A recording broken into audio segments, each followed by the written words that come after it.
Senador Alcir, bom dia a cada uma, a cada um, bom dia a todos os senadores e senadoras. Senador, é uma coincidência que estejamos nós dois encerrando esse ano, se não chegar nenhum outro senador ou senadora. E para mim,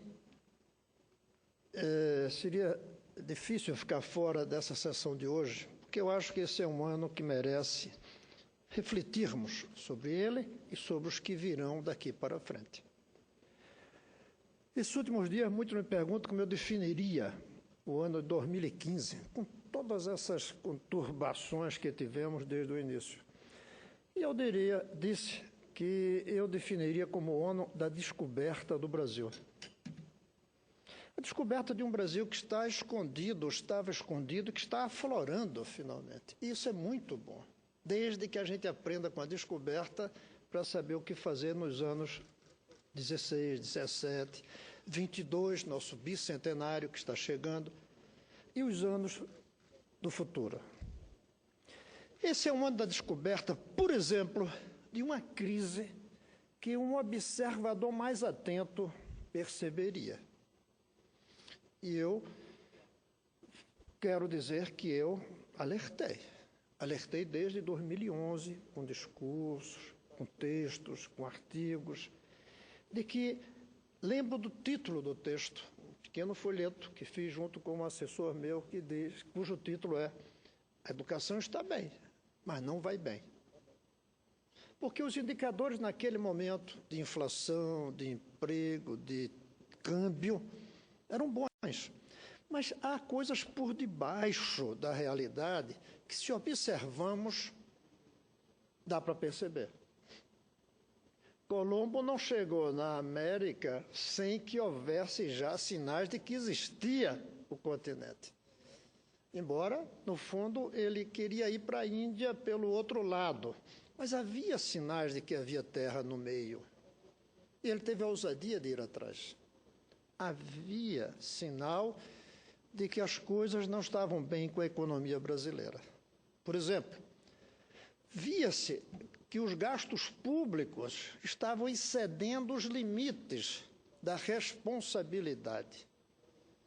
Nem digo fiscal, da responsabilidade, ponto. Havia sinais de que a gente estava gastando mais do que deveria. Pior, havia sinais de que a gente estava gastando mais do que podia em itens que não trariam resultados para dinamizar a economia. Itens até necessários, como pagar o passado, a dívida que contraímos.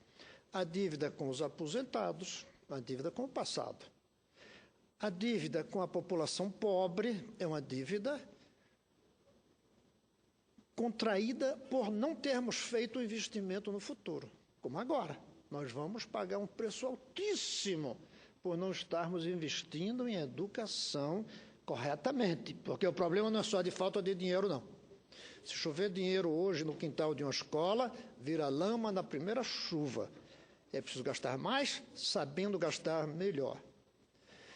Nós gastamos com o passado, nós não gastamos com o futuro, com a infraestrutura, com as crianças. Dava para ver que isso ia estourar. Na economia chamamos de bolhas, esses gastos que a gente faz sem ter lastro, que um dia alguém mete um alfinete e estoura. É isso que aconteceu. Os gastos públicos funcionaram como uma bolha que estourou.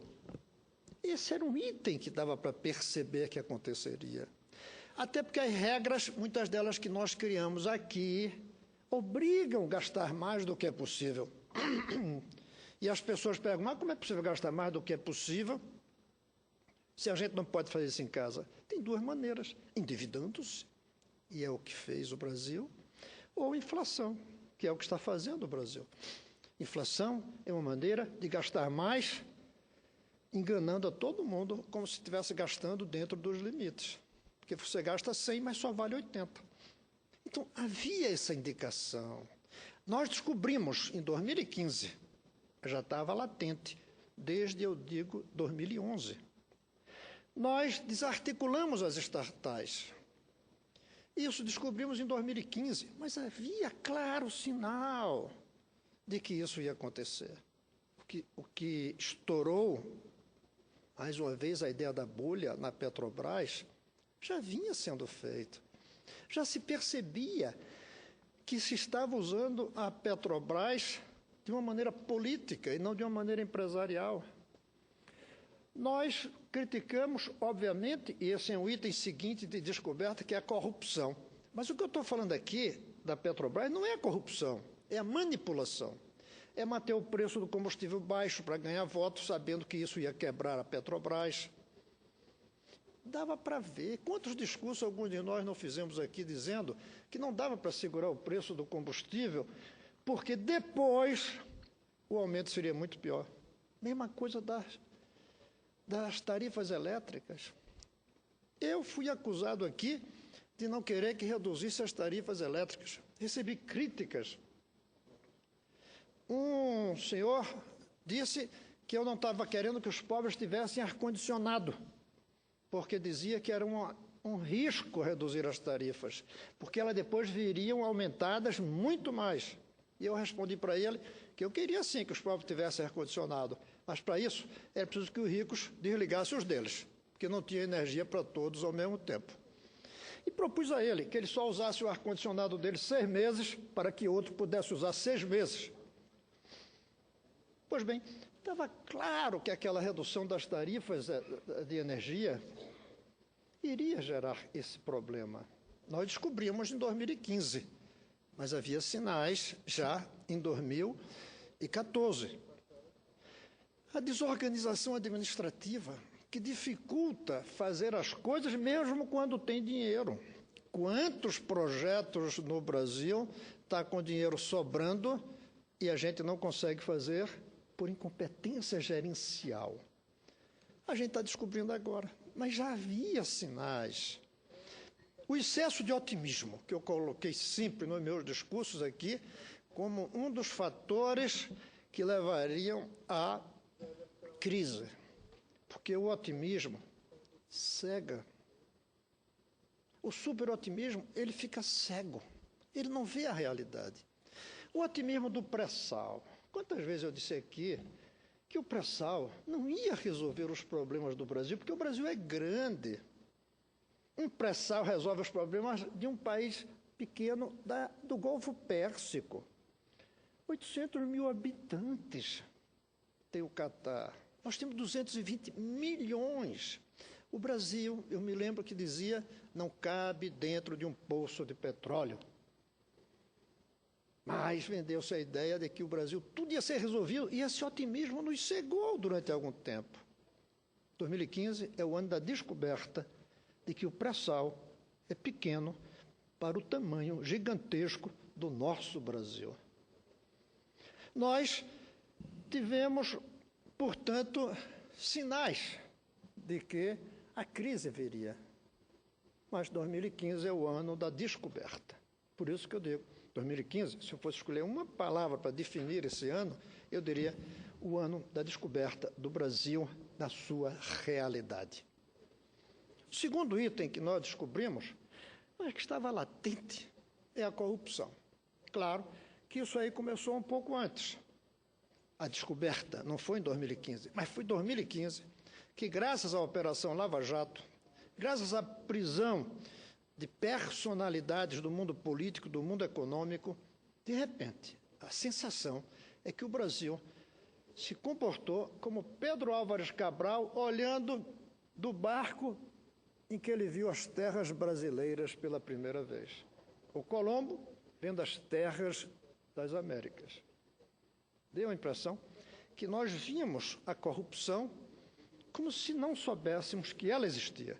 Nós descobrimos um corpo que já estava presente. 2015 tem essa grande vantagem, a vantagem da descoberta de que esse país é um país que carrega dentro dele, há muitos anos, práticas corruptas por militantes políticos, por militantes empresariais, por políticos e por empresários.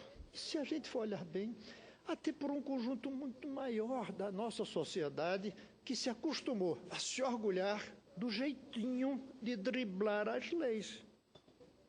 e driblar as leis é corrupção. Nos acostumamos. Há um sentimento de orgulho no Brasil de quando alguém diz, eu dei um jeitinho. 2015 nos ajudou a descobrir que nosso país, nossa sociedade, nossa mentalidade, ela convive com esse sentimento de que corrupção é diferente de roubo. Tanto que criamos duas palavras, quando deveria ter só uma. Roubo. 2015 nos ajudou a descobrir isso. Mas nos ajuda também a descobrir por quê. A partidarização do processo político, em vez de termos um processo político em que os partidos estão aí para servir ao país, ao povo, à nação, nós nos acostumamos que os partidos estão aí para servir aos partidos, continuarem no poder, e não exercerem o poder a serviço do povo. Tanto estamos acostumados com esse sentimento de corrupção que a gente ainda não usa a palavra corrupção para os equívocos nas prioridades. Nós só usamos corrupção para o comportamento do político e não para as prioridades das políticas públicas. Investir em uma obra que não é necessária para o bem do povo e do país é corrupção, mesmo que ninguém ponha dinheiro no bolso. Quando aquele TRT, aquele prédio, terminou gerando cadeia para um juiz e um político, porque eles colocaram dinheiro no bolso, foi a preocupação com a corrupção no comportamento. Felizmente. Mas tinha uma outra corrupção por trás. É que 100, 200, 500 metros dali tem gente sem esgoto. E a gente fez um prédio de luxo para o serviço público. Isso é corrupção. Prédio de luxo. Público. Em um país sem água, sem esgoto nas casas, é corrupção nas prioridades. 2015 ainda não permitiu percebermos a corrupção nas prioridades. Vamos ter que esperar um pouco mais para comemorar essa descoberta de que é roubo investir erradamente do ponto de vista das prioridades, dos interesses nacionais, dos interesses do povo, mesmo que ninguém roube para si. Mas pelo menos descobrimos em 2015 o tamanho da corrupção que caracteriza a prática, eu não vou dizer só política não, a prática social brasileira, especialmente na política. Nós descobrimos também o descrédito político. Já havia. Aqui já fizemos tanto discurso dizendo que um dia haveria uma passeata, não pelo impeachment, mas contra todos. Como dizem na Argentina, que se vaiam todos. Tantas vezes foi falado aqui. Então já há sinais disso, mas ainda não está claro. O sinal do descrédito ainda está muito concentrado no presidente da Câmara, na presidente da República, em ex-presidente, mas não está ainda claro o que o descrédito é muito maior. O descrédito é com todos nós que fazemos política nesse país. 2015 ajudou bastante a descobrir isso. Sinais já tínhamos os sinais, mas a gente fazia de conta que não via. 2015 ajudou a descobrir que nós vivemos em um país com descrédito político. E ajudou a descobrir um pouco, ainda não plenamente, o porquê disso. O corporativismo, como nós dividimos a política brasileira, em que cada parlamentar representa um grupo e não o povo, ou uma parcela mesmo do povo, não representa um sindicato, representa uma igreja, representa um grupo de empresários. Veja as bancadas. Bancada da bala, que representa basicamente produtores de armas. Bancada da Bíblia, que representa os representantes de igrejas. Bancada dos bancos.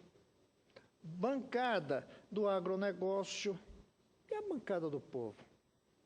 E a bancada do Brasil? Não tem. Porque corporativizamos a política.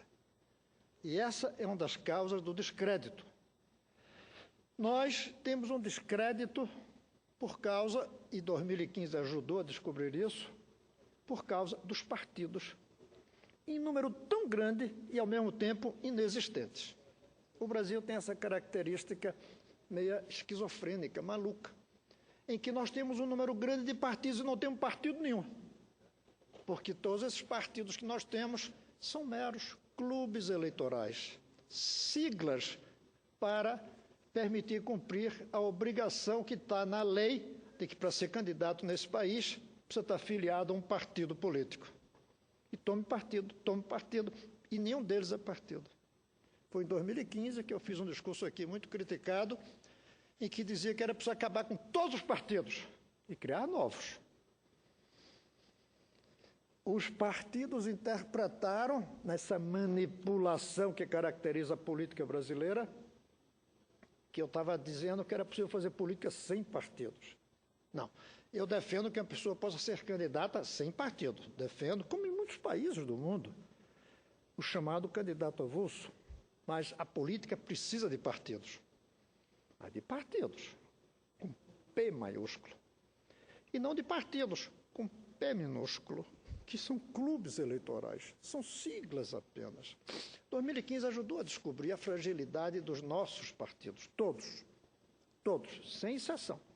Não veio nenhum dizer que é diferente, tanto que caracteriza de fato um partido com identidade ideológica clara, com identidade ética clara entre todos os seus militantes participantes. Não tem. Isso leva ao descrédito. Leva ao descrédito também o fato de que nós fazemos política prisioneiros do imediato, do curto prazo. Nós fazemos política como se o Brasil acabasse a cada 4 anos e começasse de novo a cada 4 anos por causa das eleições. O Brasil transcende os anos eleitorais. Ele vai além. A nós, políticos, não estamos conseguindo pensar isso. O Brasil existe até 2018, depois até 2022, depois até 2026, conforme a eleição que nós disputamos. Para os vereadores, os prefeitos, é 2016, 2020, 2024, como se fosse um país de saltos e não um país de continuidade. Isso está desmoralizando, porque nós não vemos o longo prazo. Não falamos o que vai ser o Brasil daqui a 20, 30 anos. Aqui dentro não aparece. E aí votamos uma quantidade imensa de leis para este ano, em cima do seu final. Até porque, como essa semana eu participei de um debate numa das comissões, se não aprovássemos ali até agora, ela não entraria em vigor no próximo ano, logo sacrificaria alguns grupos, não o país. Gente, aprovar porque tem que ser até 17, 18, 19, 20 e o século 22. Isso está ajudando a criar um descrédito que em 2015 nós tivemos uma descoberta. Ainda não plena, total, convicta, mas pelo menos uma percepção. O outro item é a manipulação eleitoral. Há anos que se faz manipulação eleitoral. Há anos que no processo eleitoral as mentiras são ditas com uma facilidade de ator no palco, lugar das mentiras, porque ali é o lugar da tragédia, do drama, da comédia, não é o lugar da realidade. Mas o palco político não é o palco teatral. Palco é palco. Palanque é palanque.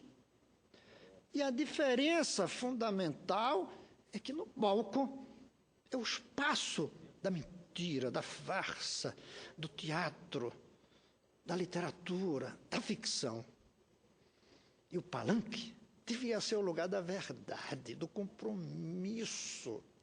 Misturamos. Transformamos o processo eleitoral em um grande teatro. Daí a importância dos marqueteiros. Os marqueteiros são os diretores teatrais do processo eleitoral. E no Brasil, tem sido mais importante nas disputas presidenciais os nomes dos marqueteiros do que os nomes dos candidatos. Isso é uma, eu não vou dizer depravação do processo político, porque é uma palavra incômoda, mas isso é uma deturpação muito forte do processo político. Primeiro, marqueteiro devia existir para sabonete, para roupa, para televisão, para carro, não para político. Mas se existisse, se for preciso alguma ajuda de assessoria, que ninguém saiba nem o nome, de tão discreto que seja o trabalho dele. Mas não é o nosso caso. No nosso caso brasileiro hoje, o marqueteiro é o diretor teatral da farsa eleitoral. Isso gera uma manipulação em que quem é eleito é quem é capaz de mentir com mais competências graças ao diretor por trás dele fazendo os programas eleitorais. Tem que acabar com esses programas eleitorais. Programa eleitoral tem que ser o candidato olhando no eleitor. Candidato e eleitor. Sem nada por trás disso. Até se ele quer dizer que fez obras, que ele diga, não mostre. Não precisa disso. Isso é teatralização da política. Isso é a política cinematográfica, que leva ao que a gente descobriu em 2015, que carrega mentiras, que mostra um Brasil que não é o real e que propõe um Brasil que não é possível, que a gente viu. O Brasil que apareceu na campanha de 2014 era o das tarifas elétricas baixas. O Brasil que apareceu em 2015 das tarifas elétricas altas. O povo descobriu essa manipulação. 2015 é o ano da descoberta do Brasil real. Do Brasil em que a gente falseia o processo eleitoral. Até aqui, a gente nunca tinha visto com tanta nitidez a diferença, o divórcio entre promessas e programas na hora de executar. Não tinha se visto com tanta nitidez. Até porque, como não havia a reeleição, não havia candidato presidente, salvo 2 antes apenas. Foram 2 experiências de reeleição apenas. É nessa terceira que se demonstrou a farsa de uma presidente candidata, mostrando um Brasil que ela teria feito que não era a verdade, e propondo um Brasil que ela faria que não seria a verdade. Essa manipulação, ela traz problemas muito sérios. E a gente não percebia. 2015 é o ano da descoberta do Brasil manipulado na política. E essa manipulação traz, a meu ver, uma descoberta que é muito triste para mim. É a manipulação de usar como o que seria um programa, o que não passa de um slogan, que é a ideia da pátria educadora.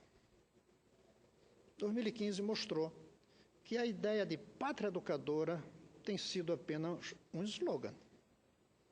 Nossas crianças continuam sem se alfabetizar na idade certa. Nossos jovens continuam sem terminar o ensino médio. Os 40% que terminam continuam terminando sem qualificação para enfrentar o mundo. Continuamos com 13 milhões de analfabetos adultos e a torneirinha que pinga analfabetos adultos continua aberta. A gente descobriu isso em 2015. Descobriu que o Ciências Sem Fronteiras, esse programa tão bom, criado pelo governo atual, juntando de Lula para cá, não tinha consistência de continuar por falta de dinheiro, e foi prometido que continuaria. Que o FIES, o ProUni, 2 coisas boas, não tem dinheiro para continuar, mas uma coisa mais grave ainda por trás, é de que, por não termos feito o dever de casa na educação de base, não está adiantando fazer essa parte de cima no ensino superior. 2015 permitiu a descoberta de que sem uma educação de base com qualidade, não adianta aumentar o número de universidades, o número de universitários, Não é que seja ruim, mas não adianta, não é suficiente. Não constrói uma nova pátria, não constrói um novo Brasil. E aí, senador, assim eu concluo, passando da descoberta para a construção. 2015 foi o ano da descoberta. A gente precisa tentar fazer com que 2016 seja o ano do início da construção. Mas eu tenho dúvidas se eu vou chegar aqui, estando vivo, no final de 2016 e poder dizer que 2016 foi o ano do início da construção. Porque é uma diferença entre construção e descoberta. Descoberta a gente pode marcar um ano, construção não, porque construção é um processo. A gente pode marcar o ano do início da construção. Tenho dúvidas, porque a gente não descobriu ainda, nesse ano 2015, que o Brasil vai além do ano que termina. Que vai além de gestos isolados. E o Brasil se dividiu em 2015 entre os que defendem o impeachment e os que são contra o impeachment. E vai ser preciso esperar 2016 para ver a descoberta de que, com impeachment ou sem impeachment, o Brasil continua com os problemas que são reais e que não dependem apenas de quem é o presidente e quem não é. O Brasil vai ter que esperar 2016 para perceber que o impeachment ou o não impeachment não basta para construir um novo país. Para construir um novo país. Vai ser preciso que, com impeachment, que traga um novo presidente já em 2016, ou sem impeachment, que mantenha a mesma presidente em 2016, qualquer que sejam os dois, eles vão ter que fazer alguns gestos. Primeiro, assumir, qualquer deles, que ele não governa para o seu partido, nem para a turma ao redor do partido e nem dos partidos da coalizão. O seu partido, os partidos da coalizão estão aí para servir ao Brasil, e não o Brasil para servir a esses partidos. O presidente vai ter que descobrir. Eu acho até que presidente deveria, no primeiro dia de governo, deixar de ser presidente. Primeiro-ministro tem que sair do seu partido, desculpe, não deixar de ser presidente. Primeiro-ministro tem que ser de um partido. A presidente representa a nação. Por isso que se faz impeachment. No caso do parlamentarismo, se tira a confiança e ele cai. Sem nenhum trauma, sem nenhum problema. Presidente, não. Presidente, para cair, tem que passar por um processo muito cuidadoso, rigoroso. Porque ele não é só chefe de governo, ele é chefe da nação, do Estado. Chefe de Estado não devia ter partido. Como imperador não tem partido. Rei não tem partido. Chefe de nação tem que estar acima de tudo. Qualquer que seja, com o novo presidente pelo impeachment, com a presidente atual sem impeachment, tem que assumir que não está aí para servir ao seu partido, nem aos partidos da sua coalizão. Tem que dialogar com as oposições.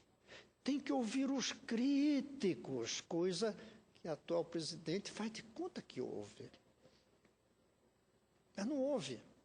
Ouvir é assumir aquilo que ouve. Isso a gente não vê. A gente vai precisar, em 2016, descobrir que o Brasil continua com os mesmos problemas, com as mesmas necessidades, sobretudo a necessidade de querer construir um novo país. Um novo país cuja primeira preocupação deve ser parar a decadência em que estamos caminhando. Hoje o Brasil não está apenas em uma crise, hoje o Brasil está no início de um processo de decadência. A diferença é que na crise, em 2, 3 anos a gente sai. Na decadência, precisa 1 ou 2 gerações para sair. A decadência é o PIB não crescer, a recessão. A decadência é o PIB ficar preso aos bens primários, não ter um componente de alta tecnologia nos produtos que cria, não ser inovadora, como a brasileira. Crise é a gente um dia ter uma greve de professor. Decadência é ter dezenas de greves de professor a cada ano, centenas, aliás. Decadência é ficarmos para trás em relação aos outros países no que se refere à educação de nossas crianças. Isso não é crise, isso é decadência. Crise é ter uma epidemia circunstancial. Decadência é não sermos capazes de controlar os mosquitos desse país, em pleno século XXI. Nós nos acostumamos tanto com as coisas do nosso país que a gente acha que todo lugar do mundo tem mosquito infernizando a vida das pessoas. Não, em muitos países já não tem mosquitos infernizando a vida das pessoas. A gente não aprendeu ainda, porque não aprendemos a mobilizar a população, porque não usamos os recursos disponíveis. Primeira coisa, então, é parar essa marcha à decadência que tudo indica que o Brasil está caminhando. E eu temo que, da mesma maneira que tantos avisos aconteceram para identificar a crise, e foi preciso esperar 2015 para a descoberta dela, eu temo que a gente precisa esperar mais uns 5, 6, 10 anos para descobrir a decadência. Quando nossos cientistas já tiverem ido embora, como aconteceu com a Argentina. Quando o nosso PIB já não for capaz de reagir às necessidades de uma população que cresce. Quando nós perdemos toda a capacidade de usar a inteligência do povo brasileiro por falta de educação.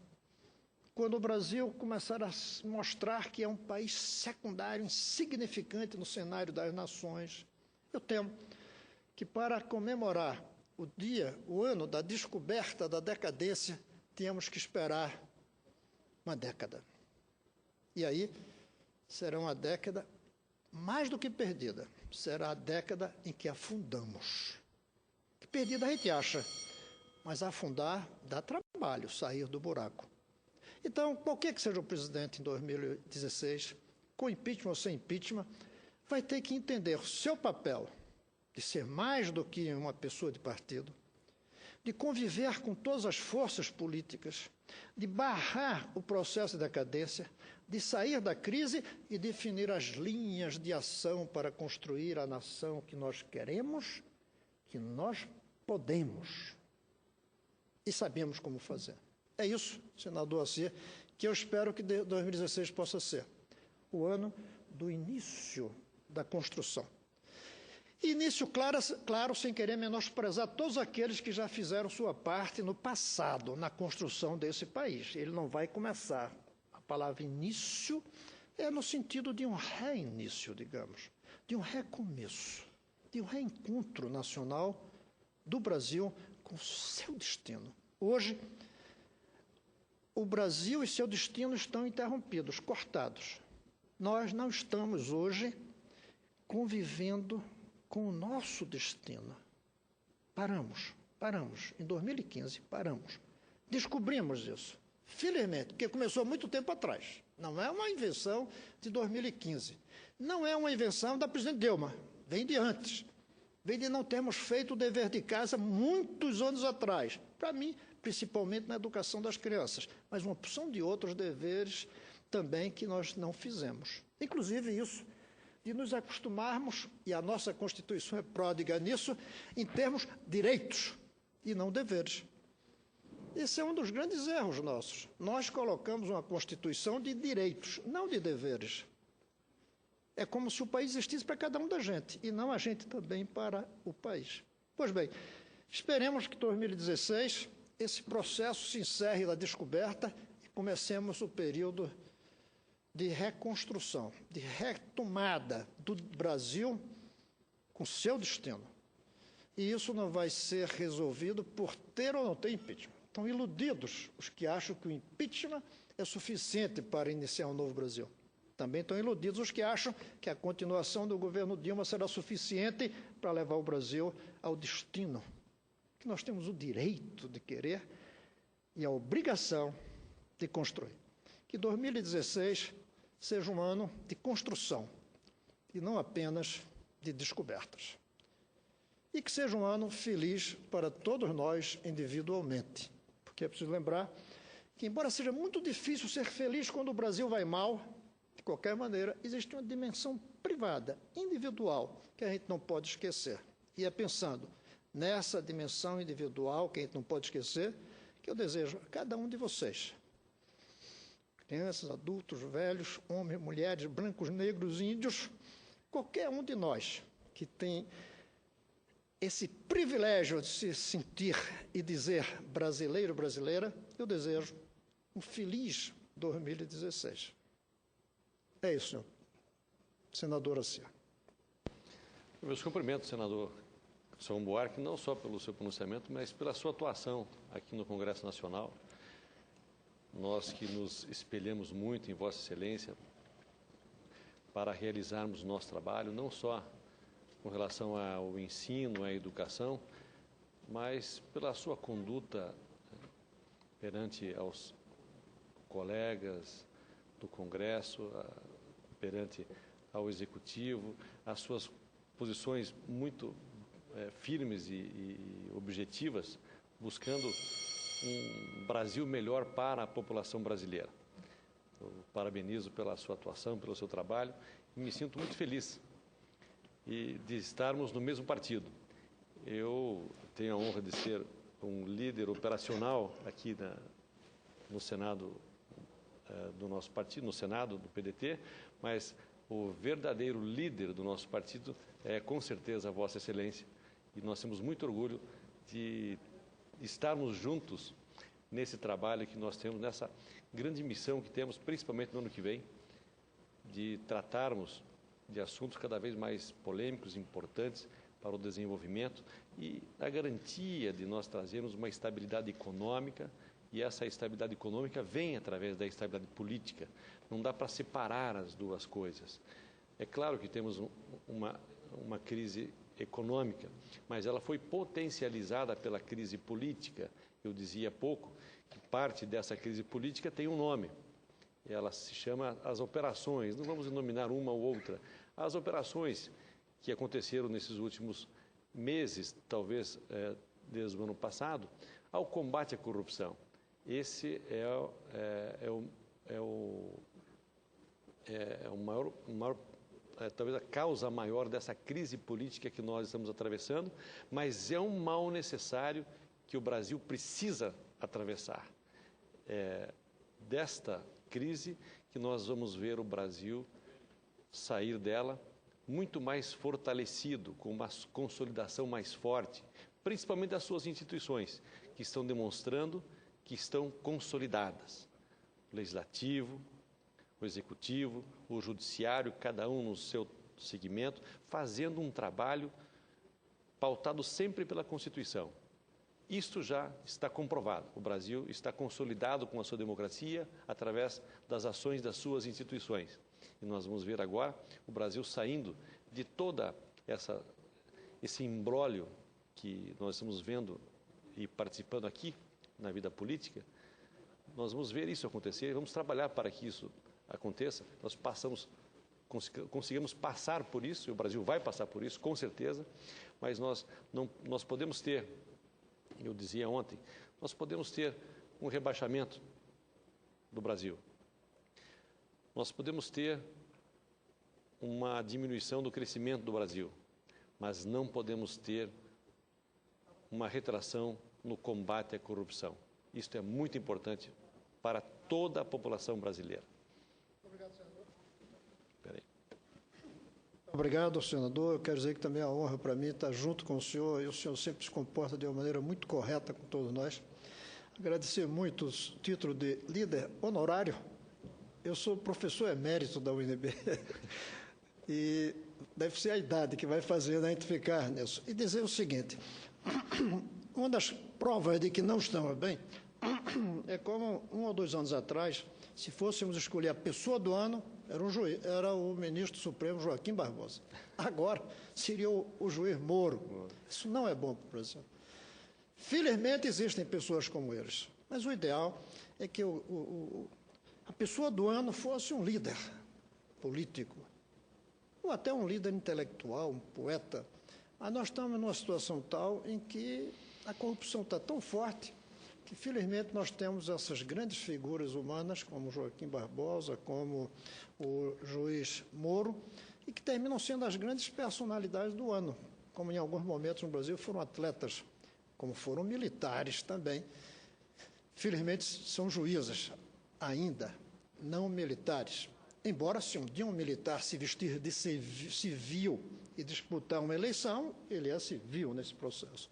Ele não pode usar a farda para chegar ao poder e exercer o poder. Se ele se candidata como civil, tudo bem. Então, é uma pena que ainda não tenhamos, nesse ano, uma pessoa do ano entre um de nós aqui, políticos. Mas a verdade é que não temos porque não estamos merecendo. E essa é uma das descobertas de 2015. Descobri que a pessoa do ano não sai do meio dos líderes políticos, sai entre aqueles que lutam contra a corrupção e que, felizmente, graças a Deus, eles estão aí fazendo o trabalho deles, junto com a polícia. Mas não é uma coisa boa para, no longo prazo do Brasil, a polícia ser a seleção brasileira. A seleção brasileira tem que estar entre os líderes e até mesmo entre os artistas e os futebolistas.